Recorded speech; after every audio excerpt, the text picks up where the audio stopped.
গত কিছুদিন আগে আমার একটা বাইক অ্যাক্সিডেন্ট হয়, আমার পা ভেঙে যায়। আমি একজন ক্রিকেটার। আমার অ্যাক্সিডেন্টের পরের দিন ম্যাচ ছিল বঙ্গবন্ধু স্টেডিয়ামে। আমার আর ম্যাচ খেলা হলো না।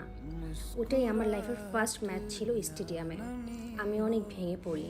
সেই সময় আমার ওয়াইফ আমাকে মেন্টালি অনেক সাপোর্ট দেয়। সে আমাকে সব কাজে অনেক হেল্প করে, আমার অনেক কেয়ার করে সে। আমার ওয়াইফ একজন মাওলানা হওয়াতে সে কারোর সামনে যায় না, যার কারণে তার কাজ করায় অনেক অসুবিধা হয়।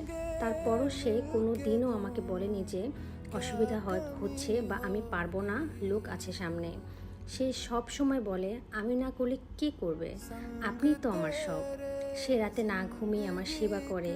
আস্তে আস্তে আমিও সুস্থ হয়ে যাই। এই সময়টা যদি সে আমার পাশে না থাকতো, হয়তো আমি অনেক ভেঙে পড়তাম, এমনকি হতেও পারতো আমার পাটা ঠিক হতো না। আমি আসলে লাকি